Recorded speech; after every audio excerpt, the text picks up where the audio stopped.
Micah, you got Jason Peters this week, an old teammate. What's that like? You know, Jason Pierce, we was literally just talking about him today. You know, he's a legend in this league. It's gonna be fun because he was kind of helping me, mentoring me a little bit while he was here. So it's gonna be fun, just to get to play him and things like that, and question how he's still playing. How is that? What's the secret? I don't know. We was all wondering. We don't know how he's doing it. You got five straight games against teams with winning records. Is this a November, December football? It's a time for you guys to really show who you are. For sure. It's a chance to, especially with some at home, and get some statement wins. Well, we gotta start learning how to win on the road and things like that. So we got some good opportunities coming up here during this stretch, and keep dominating at home. You're a guy that demands a lot of attention from opponents. How do you deal with the holding me and the not calling it and those kinds of things? Because Mike had mentioned you guys had a little chat on the sideline. Yeah, it's frustrating. I kind of wish people saw it the way I do, but I kind of tell the ref, like, if you just look at me the whole time, I mean, you don't even gotta look nowhere else. Like, you can just look right there, and it's right in front of you.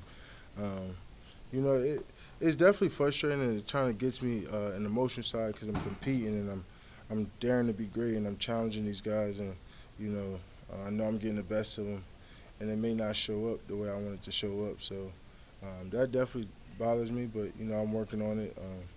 Playing cool, not letting it get the best of me. I think that's been the difference this year between this year and last year. That's just part of the deal of being a passer. They're going to hold you from time to time. Yeah, AD kind of always brings this out. He's like, bro, you got to remember, you're Micah Parsons. He's like, this is going to happen. And I was like, you're right. He's like, you just got to keep going. Fuck all the other stuff and stuff like that. And I just like, yeah, you're right. Like, I just got to keep going. And that's kind of why I've been getting these late game sacks, trying to survive in here and things like that, because I'm just going to keep hunting. Maybe not. Maybe don't worry about it. You don't think about it. But is there an art to getting a call, be it a conversation with a ref or, I don't know, leaning into a hold that may have happened?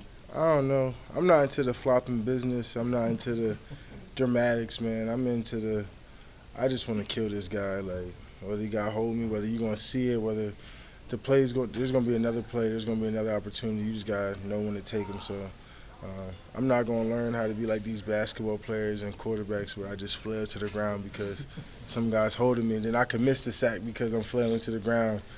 You got to fight through adversity always. Does it maybe give you, maybe not in the moment, but give you a little bit of solace to know that you're opening it up for other guys? Oh, for sure. And I think that's something that we've been working on as a team. I kind of had to talk to AD, and the Q was like, man, I see what's going on. They making sure that I don't get started, or they're trying to eliminate me from these games. And I think they spend a lot of time trying to focalize me and make sure I get one-on-ones in these game plans. But teams are just like, nah, we don't care what you show, what we do. We're gonna eliminate 11. So I told him, I said, man, don't be afraid. I get it. Like, don't be afraid to go to someone else. I think I'm at that point in the career where I understand what you're trying to do, and I need other guys to get going, so that way it can open it back up for me. So it's a sacrifice time. Speaking of other guys getting going, you've been running up the defensive player of the year the last couple of years. Certainly you're in the conversation again this year. Now DeRon Bland's in that conversation. How are you excited about to see what he's doing and to really join that conversation of defensive player of the year? I'm super excited. It's kind of weird because me and Trey had a big bet against each other who was going to win, and Trey was like, I'm going to win it this year. I'm going to be the best ever. And the way Trey started the season, he was like lights out. He actually had a chef. He was cutting out pot pies, and I was so proud of him. And to see him going in and now, I'm like, all right, man, I done lost Trey. Man, I got this in the bag, and then I come and see DB, the dark horse. It's always the dark horse that comes out of nowhere. But it's always fun. I think one thing I've been amazed by Trey and DB is like their intent and how deliberate they're about the game. The game of football, you could tell they really love the game, and what they're willing to put into the game and how special they are.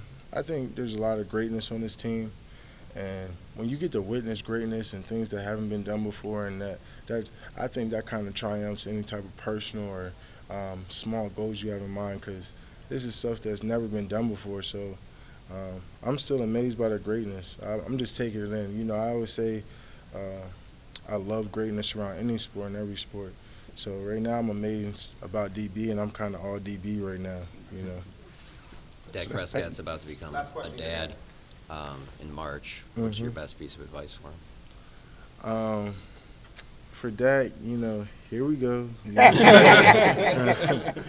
You know, I would say have that guest room ready. Have that guest room ready because I love my daughter to death, but, you know, when she sleeps with me and she's waking up at 3, 4 in the morning, wanting that bottle, just have that guest room ready. Have her set everything up in the guest room. Do what you got to do. You just got to make sure you got that extra bedroom ready because there's going to be a lot of sleepless nights and your days off ain't really days off anymore. So be very, very prepared.